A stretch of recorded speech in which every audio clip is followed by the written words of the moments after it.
Alors, d'abord, j'ai beaucoup appris au cours de cette journée. J'ai découvert des mondes très, très différents du monde dans lequel j'évolue habituellement.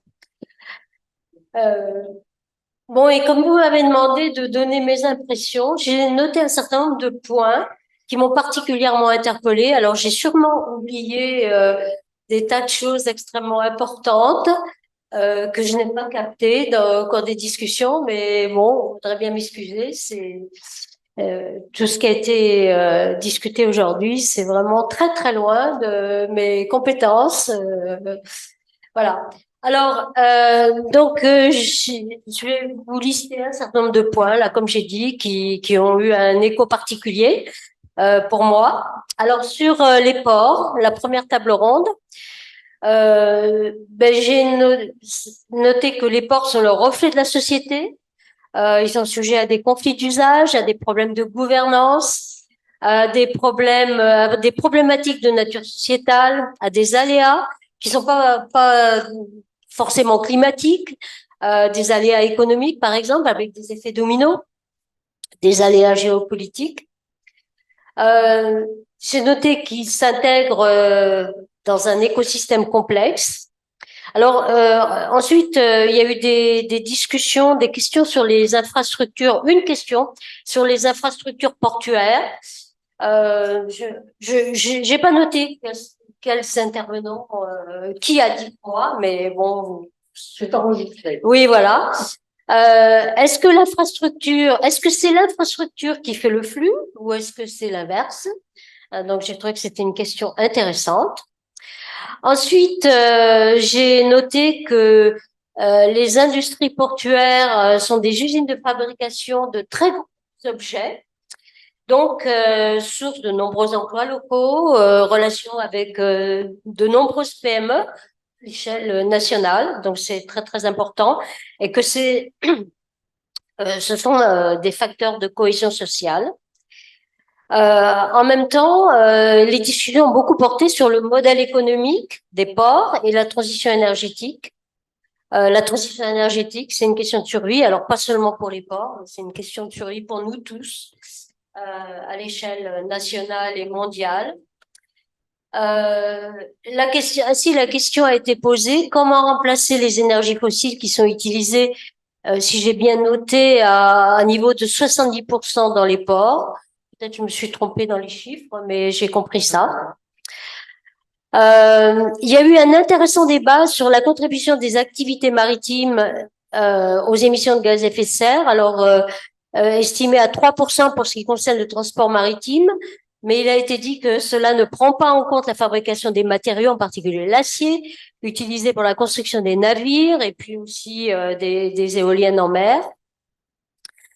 Il y a eu aussi un petit débat, une petite controverse sur les émissions des paquebots de croisière. Je trouvais ça intéressant. Effectivement, il a été dit que les émissions des paquebots de croisière sont plutôt plus faibles que le transport terrestre. Donc, effectivement, c'était un peu une découverte pour moi, mais effectivement, on est tous d'accord, il faut aller vers plus de sobriété et arrêter le gigantisme. Je sais plus qui a dit ça, mais c'est quelqu'un qui doit être encore dans la salle. Un autre point que j'ai noté, c'est que la part de la responsabilité de la politique à haut niveau, bon, l'État, enfin, voilà, ce qui a été dit, c'est que la politique à haut niveau euh, ne prend pas assez de responsabilité en ce qui concerne la transition énergétique et que voilà, c'est trop lent. Enfin, il a été évoqué la place de la recherche dans la stratégie nationale portuaire et j'ai noté avec intérêt l'apparition de ce livre blanc sur l'état des lieux de la recherche portuaire publié par le CNRS que je vais m'empresser de récupérer sur Internet quand je rentrerai dans mon bureau. Voilà, sur l'énergie de la mer, voilà. Bon, alors maintenant, ce qui concerne la table ronde numéro 2 sur les éoliennes en mer, on a vu ce matin que l'éolien, euh, terrestre et maritime ne contribuent qu'à hauteur de 1,6% à la consommation d'énergie en France aujourd'hui, qui est consommation d'énergie qui est encore largement dominée par les fossiles à hauteur de 50%. Donc 1,6%, c'est pas beaucoup. Et du coup, j'ai noté de façon, enfin, avec un grand intérêt, j'ai appris avec un grand intérêt qu'il y a un projet de au moins une dizaine de parcs éoliens en mer tout au long des façades maritimes françaises, y compris en Méditerranée, ce que j'ignorais totalement. Donc, moi, personnellement, je trouve que c'est très, très positif. Alors, ce que j'ai noté, qu'une dizaine de parcs éoliens en mer sont en projet, avec des retombées locales en termes de transition énergétique,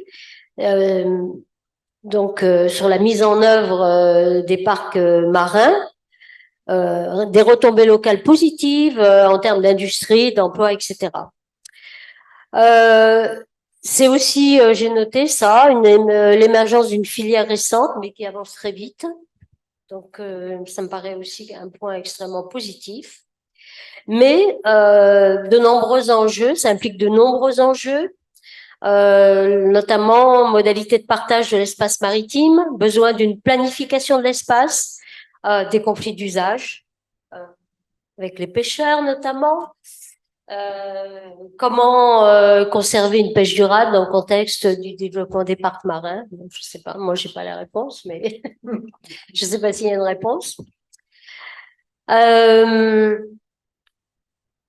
Alors, j'ai aussi noté de façon très intéressante que les études d'impact sont extrêmement poussées pour rendre comme ça a été dit, je ne sais plus par qui, les fonds marins en l'état, c'est-à-dire dans l'état où ils étaient avant la construction des éoliennes, et que ça a nécessité plusieurs années de travail, ou ça va nécessiter plusieurs années de travail.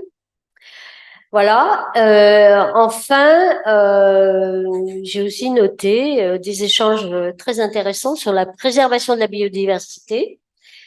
J'ai entendu que plus de biodiversité n'est pas synonyme de plus d'effets bénéfiques au plan écologique. Je suis pas sûre d'avoir bien compris d'ailleurs.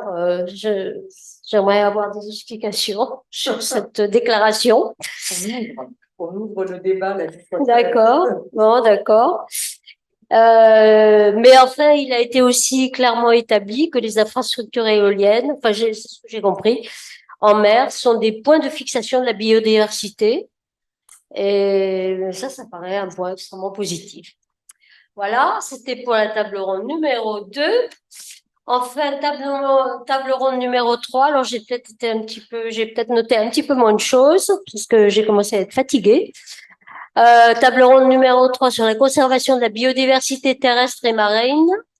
Alors, pour commencer, qu'est-ce qu'un bien commun? Alors, on a tous entendu cette discussion. Qu'est-ce qu'un bien commun? Alors, j'ai noté quelque chose dont on a collectivement hérité et qu'on doit transmettre en bon état. Ça a été dit. Quelque chose aussi qui n'appartient à personne, mais qui est utilisé par tout le monde. Je ne sais pas quelle est la vraie définition. L'océan est un bien commun de l'humanité qui nécessite une gestion commune. Puis Roxane au Québec nous a dit qu'au Québec, c'est l'eau en général. Alors ça doit être l'eau douce et l'eau salée, qui est considérée comme un bien commun. Voilà, et qu'il faut faire. Bon, alors ensuite, comment conserver ce bien commun dans un contexte d'intérêt général? Il faut prendre en compte tous les impacts et donc avoir une vision globale des phénomènes qui affectent à la fois les territoires terrestres et les milieux maritimes. Faire le lien entre le global, le local et le global. Après, j'ai noté aussi un point sur les discussions qui ont eu lieu sur les questions de gouvernance face au développement des territoires littoraux. Qui décide? Alors j'ai compris que c'était l'État. mais que la société civile devrait jouer un rôle croissant dans le futur. Ben, je sais pas, peut-être c'est déjà le cas. Alors, qu'est-ce que j'ai noté aussi? Nécessité de décloisonnement entre les acteurs terrestres et les acteurs maritimes. Enfin, oui, il a été dit que la bonne échelle de gouvernance, c'est l'échelle des collectivités locales. Faut pas négliger les acteurs locaux. Enfin, il y a eu, j'ai noté cette discussion intéressante sur la prise de décision, la concertation et le débat public. Quel est le cheminement de la prise de décision par celui qui a le pouvoir? Quelqu'un a dit ça. Et il faut créer des lieux d'interaction entre les différents acteurs locaux. Et pour finir, je voudrais citer ce qu'a dit Monsieur le maire de Pouliguen, ne pas laisser les scientifiques à l'écart, et évidemment, je ne peux qu'être d'accord. Voilà.